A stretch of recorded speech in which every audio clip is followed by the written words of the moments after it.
तर खरात प्रकरणी रुपाली चाकणकरांची चौकशी होणार आहे। एसआयटीनं समन्स बजावल्याची सूत्रांची माहिती आहे। शिवनिका संस्थेच्या सर्व आजी माजी सदस्यांची चौकशी होणार आहे। शिवनिका संस्थेच्या सर्व व्यवहार एसआयटीच्या रडारवर असल्याची माहिती सुद्धा समोर येते आहे। या संदर्भात अंबादास दानवे आणि चंद्रशेखर बावनकुळे यांच्या प्रतिक्रिया समोर आल्यात, त्या पाहूयात। रुपाली चाकणकरांचा तर मी बाकी दुष्कृत्याचा विषय नाही बोलणार, पण तो कर्मकांड असेल, या सगळ्या गोष्टी असेल, शासकीय दबाव असेल, या सगळ्या गोष्टीमध्ये रुपाली चाकणकर आधी असो सत्ताधारी पक्षात होत्या, नंतर असो सत्ताधारी पक्षात होता, याचा प्रभाव तर त्यांच्या या सगळ्या कृत्यात घडलेलाच आहे।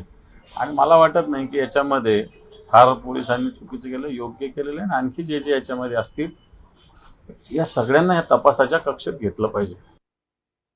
पोलीस योग्य पद्धतीने कारवाई करत आहे, पारदर्शी कारवाई करत आहे।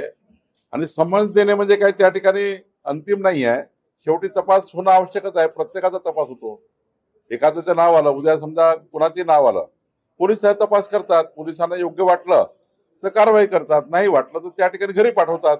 त्यामुळे समन्स म्हणजे काही खूप काही भूकंप पडला असं नाहीये, समन्स सर्वांनाच येत राहतात।